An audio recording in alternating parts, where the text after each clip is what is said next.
સાચવજો આવતીકાલે 7 દિવસ માટે ટાઢક આપતી કાળઝાળ ગરમીથી તો રાહત મળશે, પરંતુ ટાઢક આપતી આગાહી હવામાન વિભાગે કરી છે। ગુજરાતભરમાં હાલ ગરમી કહેર વર્તાવી રહી છે। લોકો ભારે ઉનાળાના કારણે પરેશાન થઈ રહ્યા છે। આવી પરિસ્થિતિ વચ્ચે હવામાન વિભાગે મે મહિના પહેલા સપ્તાહમાં ગરમીમાંથી રાહત મળે તેવી આગાહી કરી છે। ગુજરાતમાં સતત 5 દિવસ અનેક વિસ્તારમાં ગાજવીજ સાથે વરસાદ થવાની આગાહી હવામાન વિભાગે આપી છે। તો આ તરફ હવામાન નિષ્ણાત અંબાલાલ પટેલે પણ રાજ્યમાં ભારે આંધી વંટોળ સાથે માવઠાની આગાહી કરી છે। કેટલાક વિસ્તારોમાં તો વીજ કડાકા સાથે તોફાની કમોસમી વરસાદ પડશે। 50 થી 60 કિલોમીટરની ઝડપે પવન ફૂંકાશે। તો બીજી તરફ રાજધાની દિલ્હીમાં પણ જાણે ચોમાસું બેઠું હોય તેમ મન મૂકીને વરસાદ વરસ્યો। જફરપુરા વિસ્તારમાં મકાન પર વૃક્ષ પડતા 3 બાળકો સહિત 4 લોકોના મોત થયા છે। હજુ પણ દિલ્હીમાં 6 મે સુધી ભારે વરસાદની આગાહી કરવામાં આવી છે। તો આવતીકાલથી ગુજરાતના વાતાવરણમાં પલટો આવી શકે છે। આ સાથે 4 થી 8 મે સુધી કમોસમી વરસાદ પડી શકે છે, જેમાં ઉત્તર ગુજરાત, સૌરાષ્ટ્ર, દક્ષિણ ગુજરાતના ભાગોમાં પણ કમોસમી વરસાદની આગાહી આપવામાં આવી છે। એક તરફ ગુજરાતમાં કાળઝાળ ગરમી પોતાનો પ્રકોપ ઓછું કરવાનું નામ નથી લઈ રહ્યું, તેવામાં રાજકોટ શહેરના છેવાડાના વિસ્તારમાં પાણીનો પોકાર ઉઠ્યો છે। રાજકોટમાં દર વર્ષે ઉનાળાની ગરમીની શરૂઆત થતાં જ પાણીની માંગ વધી જતી હોય છે, તેથી પાણીનો પોકાર પણ શરૂ થઈ જતો હોય છે। પાણીની સમસ્યા શરૂ થતાં જ રાજકોટ મહાપાલિકાએ પાણીના ટેન્કર દોડાવવા પડતા હોય છે। મનપાના વોટર્સ વિભાગ દ્વારા સબ સલામતના દાવા કરવામાં આવે છે, પરંતુ કેટલાક વિસ્તારમાં પાણીની સમસ્યા હજુ પણ યથાવત હોવાનું જણાઈ રહ્યું છે। છેવાડાના ગામો રૂડામાં પણ પાણીની માંગમાં વધારો થયો છે, જેના કારણે શહેરના વોર્ડ નંબર 1, 9, 11, 12માં દરરોજ 190 જેટલા પાણીના ટેન્કર દોડાવવામાં આવી રહ્યા હતા।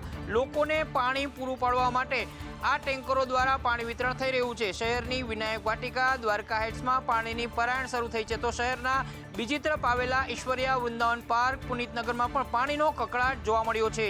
શહેરના વોર્ડ નંબર 1, 9, 11 અને 12 વિસ્તારના લોકો પાણી માટે ફાફા મારી રહ્યા છે। ટેન્કર ઉપર જ તેમનું જીવન વીતી રહ્યું છે, ત્યારે રાજકોટવાસીઓને પાણીની સમસ્યાથી કાયમી ક્યારે છુટકારો મળે છે તે જોવાનું રહ્યું। હવે અમદાવાદના વટવા જીઆઈડીસી ફેઝ 4માં આવેલી કેમિકલ ફેક્ટરીમાં આગ લાગી છે। આ આગની ઘટનામાં આસપાસની 2 ફેક્ટરીઓ તેમજ વાહનો બળીને ખાખ થયા છે, સાથે જ 2 વ્યક્તિઓ ઇજાગ્રસ્ત થયા છે। અમદાવાદના વટવા જીઆઈડીસી ફેઝ 4માં આવેલી કેમિકલ ફેક્ટરીમાં આગની ઘટના સામે આવી હતી। ઘટનાની જાણ થતાં જ ફાયર બ્રિગેડની ગાડીઓ ઘટના સ્થળે પહોંચીને આગને કાબૂમાં લેવાના પ્રયત્નો હાથ ધર્યા હતા। ફેક્ટરીમાં સોલ્વન્ટ તેમજ ઇથાઇલ હોવાના કારણે આગે વધુ વિકરાળ સ્વરૂપ ધારણ કર્યું હતું, જેના કારણે 20થી વધુ ફાયરની ગાડીઓએ આગ ઉપર કાબુ મેળવ્યો હતો। આ સાથે જ ફેક્ટરીની આજુબાજુમાં આવેલી 4 ફેક્ટરીઓ આગની ચપેટમાં આવ્યા હતા। હાલ આ ઘટનામાં 2 વ્યક્તિઓને ઈજા પહોંચતા તેમને સારવાર અર્થે હોસ્પિટલમાં ખસેડવામાં આવ્યા છે। ફેક્ટરીમાં કેમિકલ મોટી માત્રામાં હોવાના કારણે આગ વધુ ફેલાઈ હતી, જેના કારણે ફાયરના જવાનોને આગને કાબૂમાં લેવા ખૂબ મહેનત કરવી પડી હતી। ફાયર બ્રિગેડની અત્યારે કુલ 20થી વધુ ગાડીઓએ ઘટના સ્થળે પહોંચીને આગ ઉપર કાબુ મેળવ્યો હતો અને આગને ચારે તરફથી કાબૂમાં લેવાના પ્રયત્નોમાં લગભગ 20થી વધુ ફાયરના જવાનો પ્રયત્નશીલ રહ્યા હતા। આગ લાગી ત્યારે આગના ગોટા જીઆઈડીસી સુધી દૂર દૂર જોવા મળ્યા હતા, જેના કારણે લોકોમાં ફફડાટ વ્યાપ્યો હતો। મહત્વનું છે કે અમદાવાદ માટે શુક્રવાર ગોજારો સાબિત થયો છે। છેલ્લા 24 કલાકમાં 4 આગની ઘટના અમદાવાદ શહેરમાં બનવા પામી છે। અમદાવાદમાં ફરી આગની ઘટનાઓ સામે આવી। વિનાશ એટલાન્ટિસ બિલ્ડિંગના પાર્કિંગમાં આગ લાગતા અફરાતફરી મચી હતી। ઉનાળામાં મોટાભાગના શહેરોમાં તાપમાન વધવા લાગ્યું છે। ગરમીમાં વધારો થતાં લોકોની મુશ્કેલીમાં પણ વધારો થયો છે। આ સિઝનમાં અમદાવાદમાં ફરી એકવાર શહેરના અલગ અલગ વિસ્તારમાં આગની 3 ઘટનાઓ સામે આવી છે। અમદાવાદના વિનાશ એટલાન્ટિસ બિલ્ડિંગ બહાર પાર્ક કરેલા 10થી વધુ વાહનમાં આગ લાગી હતી। બિલ્ડિંગ બહાર પાર્કિંગ એરિયામાં ભીષણ આગથી પાર્કિંગમાં પડેલા વાહનો બળીને ખાખ થઈ ગયા હતા। આ ઘટનાને બિલ્ડિંગ અને આસપાસના લોકોમાં દોડધામ મચાવી દીધી હતી। તો શહેરના ચંડોળા વિસ્તારમાં કાટમાળમાં આગ લાગી હતી। અહીં રાખવામાં આવેલા કાપડ, પ્લાસ્ટિક, લાકડા સહિતના સામાનમાં આગ લાગતા બળીને ખાખ થઈ ગયા હતા। જોકે ગરમીને લઈને આગ લાગી હોવાનું પ્રાથમિક તારણ સામે આવ્યું છે। ઘટનાની જાણ ફાયર વિભાગને થતાં જ ઘટના સ્થળે પહોંચી આગ પર કાબુ મેળવ્યો હતો। ઉનાળામાં વીજ વપરાશની સાથે સાથે આગ અકસ્માતના બનાવોમાં પણ વધારો થતો હોય છે, જેથી ઉનાળાની શરૂઆતમાં જ ફાયર સેફટીના સાધનોની ચકાસણી થઈ જાય તે જરૂરી છે। અમદાવાદના ચંડોળા તળાવમાં આરોપી એવા લલ્લા બિહારી કેસમાં મોટો ખુલાસો થયો છે। તળાવમાં માટી પૂરી અને મકાન બનાવવાનું કારસ્તાન આ બિહારી કરતો હતો। ચંડોળામાં લલ્લા બિહારીને લઈને મોટા સમાચાર સામે આવ્યા છે। તળાવમાં માટીનું પુરાણ કરીને વસાહત બનાવતા લલ્લા બિહારીનું કારસ્તાન સામે આવ્યું છે। તળાવની અંદર મોટા પ્રમાણમાં ડમ્પરોથી માટીનો પથરાવો કરવામાં આવ્યો હતો। હજી પણ તળાવમાં માટીથી પુરાણ કરવાની કામગીરી યથાવત જોવા મળી છે. ચંડોળા તળાવમાં રોજ ડમ્પરથી માટી ઠાલવી વસવાટ બનાવવાનો પ્રયાસ લલ્લા બિહારી કરી રહ્યો હતો. તળાવમાં 5 ફૂટ સુધી પુરાણ કરી અને આંતરિક રસ્તા બિહારીએ બનાવ્યા હતા. ચંડોળા તળાવમાં પછી હવે સરકાર શું કામ કરશે તેના પર સૌની નજર રહેલી છે. એક તરફ કહેવાય રહ્યું છે કે આ જમીન ઉપર પોલીસ માટેના અલગથી ક્વાર્ટર્સ બનાવાશે. પહેલગામના આતંકી હુમલા બાદ પણ ભાવનગરનો 152 કિલોમીટરનો દરિયાઈ પટ્ટો બંને દેશોના તણાવ વચ્ચે ભગવાન ભરોસે છે. વર્ષ 2008માં મુંબઈ હુમલાના ત્રાસવાદી દરિયાઈ માર્ગનો ઉપયોગ કરી અને મુંબઈ સુધી પહોંચી ગયા હતા. આ ઘટના બાદ દરિયાઈ સુરક્ષાને સઘન બનાવવા માટે તત્કાલીન કેન્દ્ર સરકારે ગુજરાતના દરિયાકાંઠાના મહત્વના કસ્ટમ વિભાગને પેટ્રોલિંગ બોટ પ્રદાન કરવાનું કહ્યું હતું. પરંતુ સમય જતા આ બધું વિસરી ગયું છે અને ખંભાતના અખાતમાં વિદેશી જહાજોની સતત અવર જવર વચ્ચે પણ હજુ સુધી ભાવનગર કસ્ટમને દરિયામાં પેટ્રોલિંગ કરવા માટે એક પણ બોટ આપવામાં આવી જ નથી. બીજી તરફ ભાવનગર મરીન પોલીસ તળે માત્ર એક પેટ્રોલિંગ બોટ છે અને તે પણ અત્યાર સુધી મરામત તળે હતી. તાજેતરમાં જ પુનઃ કાર્યરત કરવામાં આવી છે. આ બોટની ક્ષમતા ખંભાતના દરિયા કરંટને અનુકૂળ નથી અને ખૂબ મર્યાદિત વિસ્તાર સુધી જ તે પેટ્રોલિંગમાં જઈ શકે છે. હાલ તો રોજ સવાર સાંજ નક્કી કરેલા નોટિકલ માઇલ મુજબ 7 લોકો સાથે પેટ્રોલિંગ કરવામાં આવી રહ્યું છે. આમ જોવા જાય તો ભાવનગર જિલ્લાનો દરિયાઈ પટ્ટો સુરક્ષાની દ્રષ્ટિએ સંવેદનશીલ આવતો હોવા છતાં પણ તંત્ર અને સિસ્ટમમાં બેસેલા માણસોની ઢીલી નીતિના કારણે હજુ સુધી બોટ ફાળવવામાં આવી નથી. રાજ્યભરમાં ગેરકાયદે દબાણો પર તવાઈ બોલાવાઈ રહી છે. ત્યારે વડોદરામાં રાજા રાણી તળાવમાં 500થી વધુ ગેરકાયદે દબાણો હોવાનું સામે આવ્યું છે. વડોદરામાં રાજા રાણી તળાવમાં અસંખ્ય દબાણો કરવામાં આવ્યા છે. તળાવ આસપાસ 500થી વધુ કાચા પાકા મકાનો દબાણ ઊભા કરી દેવાયા છે. અજબ અને રાજા રાણી તળાવ વચ્ચે પાકો બ્રિજ બનાવ્યો છે. પાણીની લાઇન પર જ 100થી વધુ મકાનના દબાણો ઊભા કરી દેવાયા છે. વર્ષોથી ગેરકાયદે દબાણો વધ્યા છતાં તંત્ર ઘોર નિંદ્રામાં છે. દબાણોને લઈ પૂર્વ કાઉન્સિલર વિજય પવારે મોટું નિવેદન આપ્યું. ચંડોળામાં બુલડોઝર ફરે તો વડોદરામાં કેમ નહીં? તાત્કાલિક દબાણ દૂર કરવા પૂર્વ કાઉન્સિલરે માંગ કરી છે. સ્થાનિકો અને નગરસેવકે આક્ષેપ કર્યા છે કે બિહારના લોકો ગેરકાયદે દબાણો અહીં ઊભા કરે છે અને મકાન બનાવીને અહીં ગેરકાયદે વસવાટ કરે છે. અમદાવાદમાં સરકારી શાળામાં એડમિશન લેવા માટેની માંગ વધી છે. એએમસી સંચાલિત પ્રાથમિક શાળામાં એડમિશન માટે લાંબી લાઈનો જોવા મળી હતી. સરકારી શાળાનું નામ સાંભળતા જ લોકો પોતાના બાળકને ખાનગી શાળામાં પ્રવેશ આપવાનું પસંદ કરતા હતા. પરંતુ હવે આ પ્રક્રિયામાં ફેરફાર આવ્યો છે, કેમ કે હવે અમદાવાદમાં લોકો ખાનગી શાળામાંથી સરકારી શાળા તરફ વળ્યા છે. આમે નહીં, પરંતુ સરકારી આંકડા જ કહી રહ્યા છે. એએમસી સંચાલિત પ્રાથમિક શાળામાં એડમિશન માટે લાઈનો લાગી છે. છેલ્લા 10 વર્ષમાં 60,000થી વધુ વિદ્યાર્થીઓએ પ્રવેશ લીધો હોવાની વાત સામે આવી છે. જુહાપુરામાં માધ્યમિક શાળામાં એડમિશન માટે લાંબી લાઈનો લાગી છે. ધોરણ 9માં 260 સીટ માટે 80% વિદ્યાર્થીઓના એડમિશન મંજૂરી માટે, જેમાં 40% વિદ્યાર્થીઓએ પ્રાઇવેટ સ્કૂલ છોડીને સરકારી સ્કૂલમાં એડમિશન લીધું છે. જેમ જેમ મોંઘવારી વધી રહી છે તેમ ખાનગી શાળાની ફી પણ વધી રહી છે. ત્યારે ખાનગી શાળાને હવે બાય બાય કહીને વાલીઓ સરકારી શાળા તરફ વળ્યા છે. સુરતમાં નગર પ્રાથમિક શિક્ષણ સમિતિની વધુ એક લાલિયાવાડી સામે આવી છે. અહીંયા નવી સ્કૂલને મંજૂરી ન અપાતા તંત્રના પાપે હાલ વાલીઓને પરેશાન થવાનો વારો આવ્યો છે.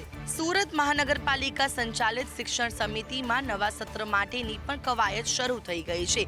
ખાનગી સ્કૂલની જેમ પાલિકાની સ્કૂલોમાં પણ પહેલેથી જ એડમિશન પ્રક્રિયા શરૂ કરવામાં આવ્યા છે. શહેરના અનેક વિસ્તારમાં સ્કૂલોમાં એડમિશન માટે પડાપડી થઈ રહી છે. ત્યારે કતારગામમાં સુરત નગર પ્રાથમિક શિક્ષણ સમિતિની બેદરકારીનો ભોગ વાલીઓ બન્યા છે. કતારગામ વિસ્તારમાં સરકારી સ્કૂલ બનીને છેલ્લા 4 મહિનાથી તૈયાર છે અને હવે સરકારની મંજૂરીની રાહ જોવાઈ છે. તો બીજી તરફ સ્કૂલના એડમિશન લેવા 4,000થી વધુ ફોર્મ ભરાઈ ગયા છે અને એડમિશન માટે તંત્ર તરફથી જવાબ ન મળતા આજે વાલીઓ સ્કૂલની બહાર એકઠા થયા હતા અને આક્રોશ વ્યક્ત કર્યો હતો. તો બીજી તરફ અધિકારીઓ દ્વારા સમયસર એડમિશન મળશે તેવા હૈયાધારણા આપવામાં આવી છે.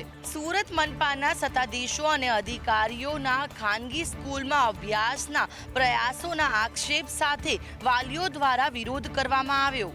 સુરતમાં તક્ષશિલા કાંડ બાદ પણ શાળાના સંચાલકોએ શીખ ન લેતા હવે શિક્ષણ વિભાગે સપાટો બોલાવ્યો.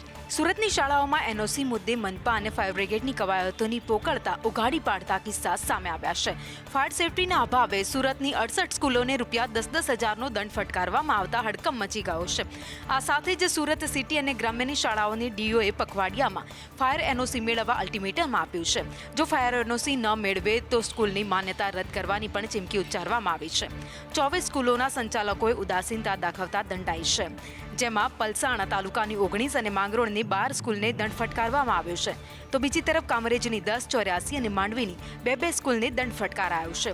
ઓલપાડ તાલુકામાં જોઈએ તો 2 સ્કૂલને દંડ ફટકારી નોટિસ આપી છે. તો સુરત શહેરની વાત કરીએ, 26 સ્કૂલોના સંચાલકોને નોટિસ ફટકારવામાં આવતા 2 સ્કૂલોના સંચાલકોએ ફાયર એનઓસી રજૂ કર્યું હતું. સુરતમાં તપાસ કરતા એવી શાળાઓ મળી આવી છે જેમના પાસે ફાયર એનઓસીને લઈને કોઈ પણ પેપર નથી મળી આવ્યા. વિદ્યાર્થીઓના જીવ સાથે ગંભીર બેદરકારી અહીંયા જોવા મળી. વડોદરાના કરજણમાં ચિન્મય ઇન્ટરનેશનલ સ્કૂલમાં વાલીઓએ હોબાળો મચાવ્યો. પરીક્ષામાં ગુજરાતી માધ્યમમાં બંધ કરવાની વાતને લઈને વાલીઓ રોષે ભરાયા. વડોદરાના કરજણમાં આવેલી ચિન્મય ઇન્ટરનેશનલ સ્કૂલમાં જ્યાં 400 જેટલા બાળકો અભ્યાસ કરે છે, જ્યાં વાલીઓએ હોબાળો કર્યો હતો. ચિન્મય સ્કૂલમાં પરીક્ષા દરમિયાન ગુજરાતી મીડિયમ બંધ કરીને વાલીઓને એલસી લઈ જવાનું કહેતા વાલીઓ રોષે ભરાયા હતા. વાલીઓનું કહેવું છે કે સ્કૂલ તરફથી અચાનક ગુજરાતી મીડિયમ બંધ કરાતા વિદ્યાર્થીઓ અટવાયા છે. વાલીઓને અગાઉ શાળા દ્વારા કોઈ પણ જાણ કરવામાં આવી નથી. વાલીઓએ જ્યારે શાળાને સવાલ કર્યો ત્યારે શાળા દ્વારા ગોળ જવાબ આપવાનું કહેવાઈ રહ્યું છે. વાલીઓને શાંત પાડવા માટે ગુજરાતી માધ્યમ ચાલુ છે તેવું કહેવામાં આવ્યું, પરંતુ વાલીઓ દ્વારા લેખિતમાં માંગ કરવામાં આવતા તે ના પાડતા વાલીઓ ગુસ્સે ભરાયા હતા. દાહોદમાં મનરેગા કૌભાંડમાં ભાજપના મંત્રી બચ્ચુ ખાબડના બંને પુત્રોની સંડોવણી સામે આવતા હડકંપ મચ્યો છે. દાહોદમાં મનરેગા કૌભાંડમાં રાજ્ય સરકારના પંચાયત અને કૃષિ મંત્રી બચ્ચુભાઈ ખાબડના બંને પુત્રોની સંડોવણી સામે આવી છે. જિલ્લા ગ્રામ વિકાસ એજન્સીના નિયામક BM પટેલે 35 એજન્સીઓ સામે નોંધાવેલ ફરિયાદમાં મંત્રીના બંને પુત્રોની એજન્સી પણ સામેલ છે. મંત્રી પુત્ર બળવંત ખાબડ અને કિરણ ખાબડે પોલીસ ધરપકડથી બચવા દાહોદ સેશન્સ કોર્ટમાં આગોતરા જામીન અરજી દાખલ કરી છે. નાણાકીય વર્ષ 2021 થી 2025 4 વર્ષના સમયગાળા દરમિયાન દેવગઢ બારિયાના કુવા અને રેઢાણા, જ્યારે ધનપુરાના સીમામોઈ ગામે માત્ર દેખાડા પૂરતું કામ કરાયું હતું. ધનપુરા દેવગઢ બારિયામાં 71 કરોડના કામોમાં ગેરરીતિ સામે આવતા પોલીસ ફરિયાદ નોંધાઈ છે. પોલીસે આ કૌભાંડમાં દેવગઢ બારિયાના મનરેગાના એકાઉન્ટન્ટ જયવીર નાગોરી, મહિપાલસિંહ ચૌહાણ અને ગ્રામ રોજગાર સેવક કુલસિંહ બારિયા, મંગળસિંહ પટેલિયાની ધરપકડ કરી છે. તપાસમાં જાણવા મળ્યું છે કે આ ગામોમાં મનરેગાના 20% કામો પણ સ્થળ પર થયા નથી. દેવગઢ બારિયાની 28, જ્યારે ધાનપુરની 7 માલ સામાન સપ્લાય કરતી એજન્સીઓ સામે પણ ગુનો દાખલ કરવામાં આવ્યો છે. સુરત શહેરમાં છૂટા ચોરતી ગેંગ સામે પોલીસ ફરિયાદ નોંધાઈ. આ સમગ્ર ચોરીની ઘટના સીસીટીવીમાં કેદ થઈ જવા પામી. સુરત શહેરમાં બૂટ ચોરીની ફરિયાદ નોંધાઈ છે. સરથાણા પોલીસ મથકમાં પોલીસ ફરિયાદ નોંધવામાં આવી છે. આરોપીઓ માત્ર બ્રાન્ડેડ બૂટ ચોરી કરતા હતા. ઘટનાના સીસીટીવી ફૂટેજ સામે આવ્યા છે, જેમાં દેખાઈ રહ્યું છે કે આ ચોર ટોળકી પહેલા રેકી કરે છે કે કોઈ દુકાન કે ઓફિસની બહાર કેટલા બ્રાન્ડેડ બૂટ પડ્યા છે અને બાદમાં આસપાસના લોકોની નજર ચૂકવી બ્રાન્ડેડ બૂટ લઈ પહેરી ત્યાંથી ફરાર થઈ જાય છે. જે ઘટનાના સીસીટીવી સામે આવ્યા છે, તેમાં આરોપીઓ 7,000ના બ્રાન્ડેડ બૂટ ચોરી કરતા પોલીસ ફરિયાદ નોંધાઈ છે. ત્યારે સરથાણા પોલીસે ગુનો નોંધી અને સીસીટીવીના આધારે આ ચોર ટોળકીની શોધખોળ હાથ ધરી છે. જામનગરમાં દારૂબંધીના ફરી ધજાગરા ઉડ્યા છે. નશેડીઓએ જાહેર રસ્તા પર શોરૂમમાં તોડફોડ કરી છે. ફરી એકવાર રાજ્યના રસ્તાઓ પર નશેડીઓનો આતંક જોવા મળ્યો છે. દારૂ પીને આવેલા 2 શખ્સોએ એક શોરૂમમાં તોડફોડ કરી છે. જામનગર નજીક હાપા વિસ્તારમાં આવેલા મહિન્દ્રા કંપનીના કારના શોરૂમમાં ગઈકાલે રાત્રે 10 વાગે ખંભાળિયા પંથકમાંથી 2 શખ્સો કાર ખરીદવા માટે આવ્યા હતા અને શોરૂમ બંધ થઈ ગયો હોવા છતાં અમારે અત્યારે જ કાર ખરીદવી છે તેમ કહી સિક્યુરિટી વિભાગના કર્મચારીઓ સાથે તકરાર કરી હતી અને શોરૂમનો 9 ફૂટનો મોટો કાચ તોડી નાખી નુકસાની પહોંચાડી હતી અને બંને ભાગી છૂટ્યા હતા. હાલમાં હરપાલસિંહ જાડેજા, મહાવીરસિંહ ઝાલા સામે પોલીસ ફરિયાદ નોંધવામાં આવી છે. હાલ તો પોલીસે સીસીટીવી ચકાસી 2 આરોપીઓની ધરપકડ કરવા તપાસ શરૂ કરી છે. જુનાગઢ માર્કેટિંગ યાર્ડમાં કેરીની આવક થઈ રહી છે. રેકોર્ડ બ્રેક આવક સાથે જ કેરીના ભાવમાં પણ આંશિક ઘટાડો જોવા મળ્યો છે. જુનાગઢ માર્કેટિંગ યાર્ડમાં 12 થી 15,000 કેરીના બોક્સની આવક થઈ છે, ત્યારે કેરીના ભાવ આંશિક ઘટાડો પણ જોવા મળ્યો છે. આજે કેરીના ભાવમાં 800 થી લઈને 1500 રૂપિયા સુધી બોક્સના ઉપજ્યા હતા, ત્યારે ગત વર્ષની સરખામણીમાં આ વર્ષે કેરીની આવક ઓછી છે. માત્ર 30% જ આવક જુનાગઢ માર્કેટિંગ યાર્ડમાં કેરીની થઈ રહી છે. અત્યાર સુધીમાં 1 લાખ જેટલા બોક્સની આવક જુનાગઢ માર્કેટિંગ યાર્ડમાં જોવા મળી છે. કેરીની સિઝનમાં દેશભરમાં ભરપૂર વેચાણ કેરીનું થઈ રહ્યું છે, ત્યારે આ વખતે સારા ભાવ મળે અને લોકો પણ સારી રીતે કેરી ખાઈ શકે તેવી આશા ખેડૂતો વ્યક્ત કરી રહ્યા છે. જામનગરમાં લાયસન્સ માટે સ્લોટ ન મળતા વાહન ચાલકો પરેશાન થયા અને આ મામલે 700 થી વધુ અરજીઓ પેન્ડિંગ હોવાનું પણ સામે આવ્યું છે. જામનગરમાં લાયસન્સ માટે સર્વર સવારે 8 વાગે ખુલે છે અને માત્ર 1 થી 2 મિનિટમાં બંધ પણ થઈ જાય છે. એટલું જ નહીં, લાયસન્સ લેવાની પ્રક્રિયામાં કેટલીક વખત તો સર્વર પણ ડાઉન હોવાથી પણ ફરિયાદો મળી રહી છે. આ બાબતે આરટીઓ અધિકારી એવો જવાબ આપે છે કે આ સ્લોટ ગાંધીનગરથી સેટ થયો છે અને સમય પણ ત્યાંથી જ સેટ થયો છે. આખા દિવસમાં માત્ર 1 થી 2 મિનિટ સ્લોટ ખુલે છે, તેથી એપોઇન્ટમેન્ટ મળવામાં મુશ્કેલી થાય છે. અન્ય જિલ્લામાં સર્વરની યોગ્ય વ્યવસ્થા છે તો જામનગરમાં કેમ નહીં?